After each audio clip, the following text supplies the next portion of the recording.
Hi friends, welcome to motivational talks. Life ఇలా ఉండాలి, అలా ఉండాలి అని మనం అనుకుంటే సరిపోదు. ఏది ఎప్పుడు ఎలా జరగాలి అనేది ఆ పైవాడు చూస్తాడు. ఎప్పటి నుండి నీ మనసు ఎదుటివారి మంచిని కోరడం ప్రారంభిస్తుందో అప్పటి నుండి నీకు ఆనందం మొదలవుతుంది. ఒకడిని నాశనం చేయాలనే ఆలోచన ఉన్నవాడు చివరికి వాడే నాశనం అయిపోతాడు. అదే కర్మ ఫలితం అంటే. ఆరోగ్యమే మహాభాగ్యం అని అందరికీ తెలుసు. కానీ అందరూ ధనాన్నే చూస్తారు, ఆరోగ్యం వైపు ఎవరు చూడరు. ఇదే నేటి సొసైటీ తీరు. నీ లాభం కోసం నీవు కష్టపడడంలో తప్పు లేదు. కానీ నీ లాభం కోసం ఎదుటివారిని కష్టపెట్టడం ముమ్మాటికి తప్పే. లైఫ్ విలువ బ్రతికితే తెలుస్తుంది, ఒకరి మీద ఆధారపడితే కాదు. నువ్వు చేసేది తప్పా కాదా అనేది ఎవరూ చెప్పనక్కర్లేదు. ఒంటరిగా కూర్చొని నీ అంతరాత్మను అడిగితే చాలు. అర్థం చేసుకోలేని రిలేషన్ బంధించిన శత్రువుతో సమానం. కొన్ని రిలేషన్స్ను మెప్పించలేం, కొన్ని బంధాల నుండి తప్పించుకోలేము. మనుషుల మీద కోపంతో మనసు ఎక్కువగా పాడు చేసుకోకండి. ఎందుకంటే మనుషులు ఎప్పుడూ మీతో ఉండరు, కానీ మనసు ఎప్పటికీ మీతోనే ఉంటుంది. నిన్ను అర్థం చేసుకునే మనిషి ఉంటే లైఫ్లో ఎన్ని కష్టాలు ఉన్నా సరే ప్రతి క్షణం ఆనందంగానే ఉంటుంది. ఇప్పటి సొసైటీలో బంధానికి, బంధుత్వానికి వాల్యూ ఇచ్చే మనుషులు లేరు. ఇప్పుడు అంతా డబ్బుకు వాల్యూ ఇచ్చేవారే ఎక్కువ. మీరు గెలవగలిగితే ఒకరి నమ్మకాన్ని గెలిచి చూడండి. అంతకంటే గొప్ప గెలుపు మరొకటి ఉండదు. మీరు చెప్పే ఒక చిన్న అబద్ధం విలువైన నమ్మకాన్ని నాశనం చేసి బలమైన బంధాన్ని దూరం చేస్తుంది. నొప్పి మాట్లాడించినంత నిజాయితీగా బాధ మనిషితో మాట్లాడించలేదు. ఇవాళ వచ్చి రేపు పోయే మనీ కోసం ఆశపడకు. లైఫ్ లాంగ్ తోడుండే బంధాన్ని వదులుకోకు. నీకు కావాల్సింది సాధించుకోవాలి అనుకున్నప్పుడు పరిస్థితులకు భయపడకూడదు.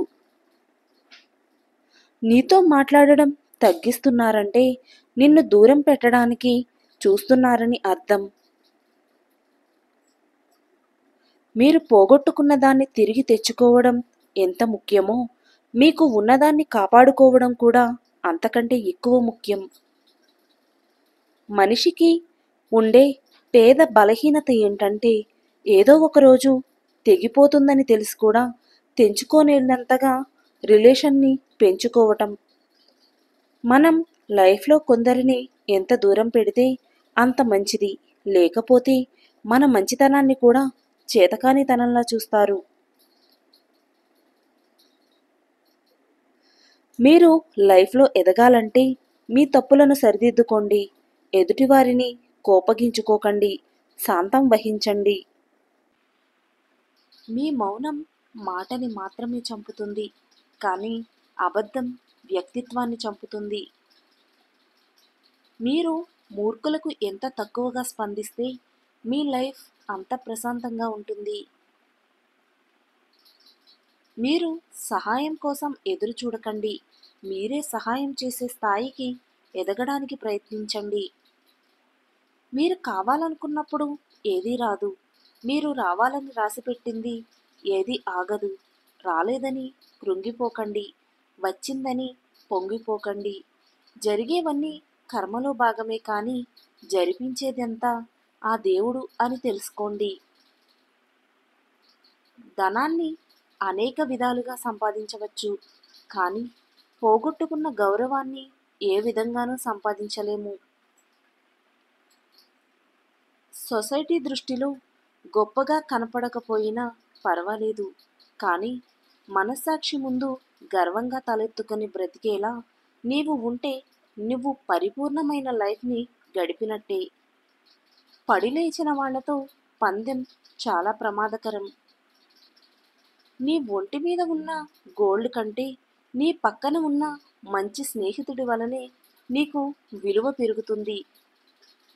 మీరు ఒంటరిగా ఉన్నప్పుడు ఆలోచనలతో జాగ్రత్త.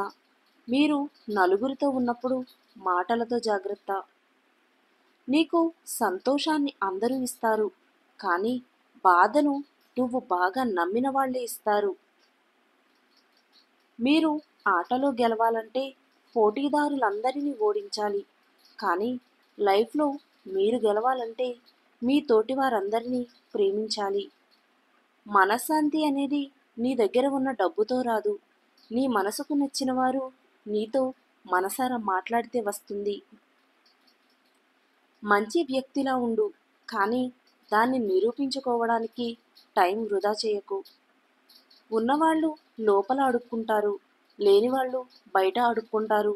అది దేవాలయమైనా, చర్చ్ అయినా, దర్గా అయినా.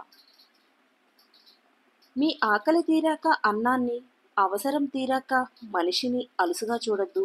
ఎందుకంటే ఆకలి మళ్ళీ వేస్తుంది, అవసరం మళ్ళీ వస్తుంది. మనం ధైర్యంగా వేసే ప్రతి అడుగులోనూ భయపెట్టే విమర్శలే వస్తూ ఉంటాయి. వింటూ ఆగిపోవడమా, లేక వినకుండా సాగిపోవడమా అనేది మన చేతుల్లోనే ఉంటుంది. ఆకలి తీర్చని ఆహారం, ఆనందం ఇవ్వని ధనం, ఆత్మీయత లేని అనుబంధం ఉన్నా లేనట్టే. నీ కష్టాలు నీకు కష్టంగా ఉంటాయి, కానీ ఎదుటివారికి కాదు. అందుకే ఎదుటివారు నీకు ధైర్యం చెప్పడం కంటే నీకు నువ్వు ధైర్యం చెప్పుకోవడం అలవాటు చేసుకో. మన మనసెప్పుడు పాలలా ఉండాలి, నీళ్ళలా కాదు. పాలల్లో ఎన్ని నీళ్లు పోసినా తన రంగును కోల్పోదు. నీళ్లలో కొన్ని పాలు పోసినా రంగును కోల్పోతుంది. అది మారినా మనం మారకూడదు, మన మనసు మారకూడదు. మీ మాటకి వాల్యూ లేనప్పుడు మౌనం మంచిది. మనిషికి వాల్యూ లేనప్పుడు దూరం మంచిది. పేదవాడిగా ఉన్నప్పుడు నిజాయితీగా ఉండండి. ఉన్నవాడిగా ఉన్నప్పుడు సామాన్యుని వలె జీవించండి. అధికారంలో ఉన్నప్పుడు వినయంగా ఉండండి. కోపంలో ఉన్నప్పుడు మాట్లాడకండి. ఈ సొసైటీ మాటకి కట్టుబడి ఉండేవాడిని అవమానిస్తుంది, మాటలు మార్చేవాడిని గౌరవిస్తుంది. మరణమే మీ ఎదురుగా ఉన్న మీ శత్రువు ముందు ఏడవకండి. ఎందుకంటే మీ శత్రువుకు కావాల్సింది మీ మరణం కాదు, మీ భయం మాత్రమే. నీ కలల్ని నువ్వే నిజం చేసుకోవాలి, అంతేగాని ఎవరో వచ్చి నీ కలల్ని నిజం చేయరు. నేర్చుకుందామనే ఆలోచన ఉన్నవాడు ప్రతి సంఘటన నుండి నేర్చుకుంటాడు. నీకు అర్థం చేసుకోవడం అలవాటైతే ప్రేమ ఎప్పుడు అమృత తుల్యమే. ఇప్పటి సొసైటీలో మంచితనం అనేది అస్సలు పనికిరాదు. మీతో ఎవరు ఎలా ఉంటే మీరు కూడా వాళ్ళతో అలానే ఉండాలి. విశ్వాసం లేని వ్యక్తుల పట్ల నీవు ఎంత ప్రేమ చూపించినా, ఎంత బాధ్యతగా ఉన్నా ప్రయోజనం మాత్రం శూన్యం. నీ యొక్క బాధను పంచుకోవడానికి ఎవరు ఉండరు, నీ కన్నీళ్లు తుడవడానికి ఎవరు రారు, కానీ నీ తప్పును చూపించటానికి మాత్రం చాలామంది ఉంటారు. జాగ్రత్త. గౌరవం పెరిగిందని గతాన్ని మర్చిపోకూడదు. అవసరం తీరిందని అయిన వాళ్లను మరువకూడదు. లైఫ్లో కోట్లు సంపాదించినా కలగని ఆనందం ఒక మంచి మిత్రుడిని పొందినప్పుడు కలుగుతుంది. మీరు కోపంతో ఏమీ సాధించలేరు, అయిన వారిని కానివారిగా చేసుకోవడం తప్ప. ఈ వీడియో కనుక మీకు నచ్చినట్లయితే please do like, share and subscribe to my channel. Thank you for watching.